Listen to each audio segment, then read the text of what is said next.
राजकीय चिकित्सालय राजलदेसर में गुरुवार को हुई मूसलाधार बारिश के बाद हुए जल भराव और नुकसान का जायजा लेने शुक्रवार दोपहर रतनगढ़ विधायक पूसाराम गोदारा अस्पताल पहुंचे। विधायक ने पूरे चिकित्सा परिसर का निरीक्षण किया और अस्पताल की बदहाल व्यवस्थाओं को लेकर चिकित्सा स्टाफ से जानकारी ली। बारिश के बाद अस्पताल परिसर में पानी भरने से मरीजों, चिकित्सा कर्मियों और अस्पताल की व्यवस्थाओं पर पड़े असर को देखते हुए विधायक ने मौके पर ही नगर पालिका के अधिशासी अधिकारी सीताराम मीणा और सहायक अभियंता विकास मीणा को बुलाया। विधायक ने अधिकारियों से कहा कि अस्पताल में स्थायी व्यवस्था होने तक तत्काल वैकल्पिक इंतजाम किए जाए ताकि आगामी बारिश में अस्पताल फिर से जल भराव की चपेट में न आए। विधायक ने चिकित्सा परिसर की क्षतिग्रस्त दीवार के स्थानीय निर्माण तक बालू रेत के कट्टे लगाकर सुरक्षा व्यवस्था करने और बरसात के दौरान पानी निकासी के लिए स्थायी रूप से पंप सेट लगाने के निर्देश दिए। इस पर अधिशासी अधिकारी सीताराम मीणा ने 1-2 दिन में पंप सेट लगवाने तथा बालू रेत के कट्टे रखवाने का आश्वासन दिया। वहीं राजा कोठी गेनानी में जल निकासी के लिए 60 HP का पंप सेट लगाने को लेकर भी चर्चा हुई। अधिशासी अधिकारी ने बताया कि मंगलवार से पहले 60 HP का पंप सेट लगा दिया जाएगा। विधायक पूसाराम गोदारा ने कहा कि राजकीय चिकित्सालय का वर्तमान भवन जर्जर हालत में है और बरसात के दौरान यहां पानी भरना अस्पताल की व्यवस्थाओं पर गंभीर सवाल खड़े करता है। उन्होंने कहा कि चिकित्सा भवन के नए निर्माण को लेकर शीघ्र ही मेडिकल रिलीफ सोसाइटी की बैठक आयोजित की जाएगी और सर्वसम्मति से प्रस्ताव लेकर राजस्थान सरकार को अवगत कराया जाएगा। गोदारा ने कहा कि वह स्वयं मुख्यमंत्री और चिकित्सा मंत्री को अस्पताल में हुए नुकसान तथा भवन की स्थिति को लेकर पत्र लिखेंगे। उन्होंने कहा कि 20 अगस्त से विधानसभा का सत्र शुरू हो रहा है, वहां भी राजलदेसर के चिकित्सा भवन को नया बनाने की मांग मजबूती से उठाई जाएगी। इसके साथ ही उन्होंने राजकीय चिकित्सालय को उप जिला चिकित्सालय का दर्जा दिलाने और अस्पताल में रिक्त पदों को भरने और आवश्यक चिकित्सा स्टाफ बढ़ाने की मांग भी विधानसभा में रखने की बात कही। विधायक ने कहा कि वे जल्द ही चिकित्सा मंत्री से मुलाकात कर अस्पताल की रिक्तियों और चिकित्सा सुविधाओं का मुद्दा उठाएंगे। निरीक्षण के दौरान विधायक ने अस्पताल की व्यवस्थाओं पर नाराजगी जताते हुए कहा कि यह बेहद दुर्भाग्यपूर्ण है कि वर्तमान में अस्पताल में मरीजों के लिए पर्ची तक उपलब्ध नहीं है। उन्होंने कहा कि अस्पताल में पर्याप्त चिकित्सकीय स्टाफ का अभाव है और वर्तमान में एक महिला चिकित्सक के भरोसे चिकित्सा व्यवस्था चलाना गंभीर चिंता का विषय है। उन्होंने कहा कि बारिश के कारण अस्पताल परिसर में पानी भरने से संक्रमण का खतरा बना हुआ है।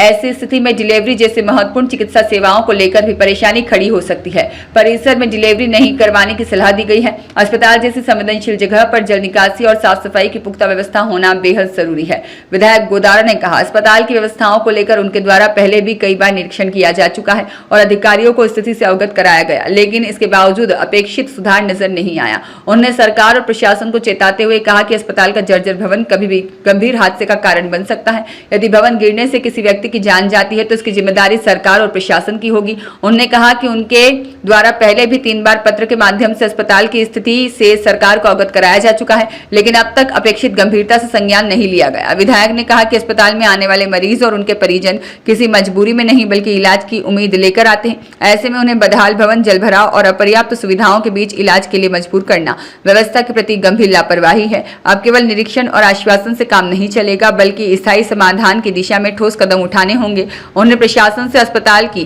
तत्काल व्यवस्थाओं को दुरुस्त करने के साथ साथ नए भवन निर्माण, जल निकासी, पर्याप्त चिकित्सा स्टाफ और आवश्यक संसाधनों की व्यवस्था करने की मांग की। इस अवसर पर doctor Pratibha Meena, senior lab technician Kailash Rajpurohit, Chain Roop Bhatia, महिला नर्सिंग कर्मचारी निशा, अनीता मीणा, कंपाउंडर रामकरण, कांग्रेस नगर अध्यक्ष जब्बार खोकर, पूर्व नेता प्रतिपक्ष मोहन लाल मेघवाल, कामरेड भादर भामू सहित अन्य लोग मौजूद रहे।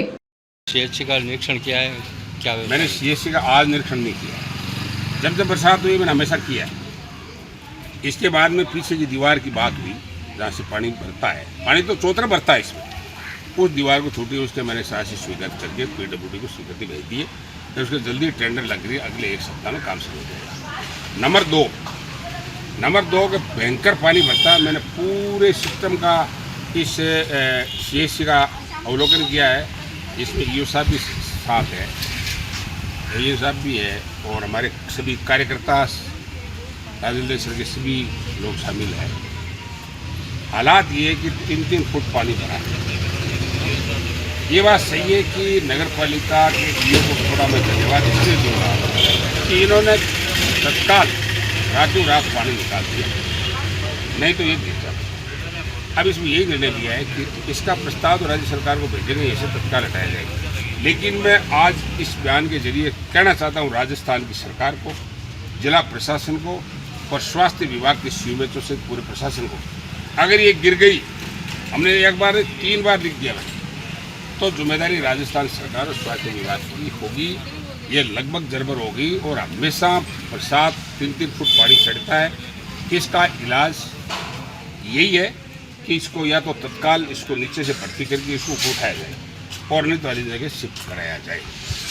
हालांकि 3 साल के अंदर और उस एक दिन भी इसमें हॉस्पिटल में पानी निकासी का या पानी इसमें प्रवेश नहीं करे या इसको ऊंचा उठाए कोई व्यवस्था की जाए। हमने बार बार मांग करने के बाद भी प्रशासन का रिजल्ट 0 रहा है।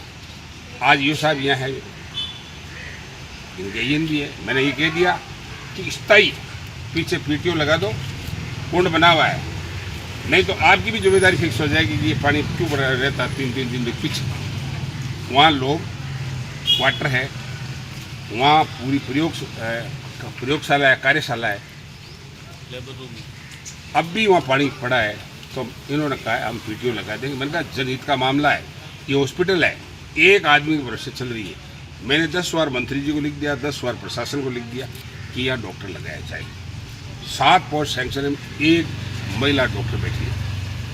इसलिए तत्काल मैं मांग करता हूँ कि तत्काल स्टाफ भी लगाया जाए और इसके साथ साथ ये व्यवस्था जो पानी वाली है, एक बार नगर पालिका को जुम्मा दे रहे हैं कि आप सामने आपदा प्रबंध के हिसाब से कट्टे डलवा दें और पीछे वाली दीवार बने तब तक कोई वैकल्पिक व्यवस्था का बात भी यही है कि वह पीटीओ लग जाए। नहीं तो अगर और बरसात ज़बरदस्त आई, बरसात आनी चाहिए, बरसात आए बगैर हमारा काम नहीं चलता। बरसात आती है हम खुश होते हैं, लेकिन ये पानी निकासी की जो प्रशासन की जिम्मेदारी है, जो हमेशा राजस्थान की सरकार ढोल पीटती है कि आपदा प्रबंध में सब अलर्ट रहे, अर्ध आपदा प्रबंध अलर्ट रहे, इससे बड़ी आपदा सर आज आपने लेबर रूम स्थिति है वो आज तक मैंने कहीं नहीं देखी। लेबर रूम का निरीक्षण किया आपने, जो अभी कुछ दिनों पहले कोटा बीकानेर के अंदर संक्रमण से कुछ की मौतें हुई, यहाँ पर डिलीवरी वर्तमान के हालात देखते आज की स्थिति यह है कि इसमें डिलीवरी नहीं करनी चाहिए। बहुत बदबू आ रही है, पानी भरा है, गंदगी है, मुश्किल से पानी निकाला है, और इसलिए इसमें अभी डिलीवरी नहीं कराई जाए। डिलीवरी जिला मुख्यालय की ओर से हमारी जो तहसील जिला हॉस्पिटल है उसमें कराई जाए, इसमें डिलीवरी नहीं कराई जाए, नहीं तो बहुत गड़बड़ हो जाएगा। इसके लिए मैं भी कहना चाहता हूँ तत्काल उसको रेफर किया जाए और उसके लिए व्यवस्था परिवहन की कर दी जाए। पूरी व्यवस्था यहाँ दुरुस्त होने तक कोई डिलीवरी नहीं हो, नहीं तो ये हमारी कोटा, जोधपुर, अजमेर वाली स्थिति होगी तो जवाब देना मुश्किल हो जाएगा। यहाँ तो एक डॉक्टर है, आपने महिला, बहुत मैं इसको धन्यवाद देना चाहता हूँ कि कम से कम इनको संभाल ली। एक और है, मेडिकल रिलीफ सोसाइटी से दुनिया का काम होते हैं, ये कह रहे हैं कि हमारे तो पर्चियों का पेमेंट कराने के लिए हमारे पास पैसा देने का अधिकार नहीं है, तो चलेगी कैसे भाई? झाड़ू निकालने का आदमी को पैसा देने का अधिकार नहीं है। खेद है, मैंने SDM साहब को कह दिया तत्काल बैठक करके और रिलीफ सोसाइटी की उसको सुन। बिल्डिंग में सर करंट भी आ रहा है। बिल्डिंग में तो करंट नहीं, पूरा करंट है। हम तो मैं ये कह दिया कि अब जिम्मेदारी से हम मुक्त हो रहे हैं। हमने कह दिया है कि राजस्थान की सरकार को, स्वास्थ्य विभाग को, और मैं आज लेटर भी लिखूंगा, और मैं राजस्थान की विधानसभा चली तो मैं इस पहला मुद्दा ये उठाऊंगा। धन्यवाद। मदन नादिज के साथ शिव भगवान सोनी की रिपोर्ट।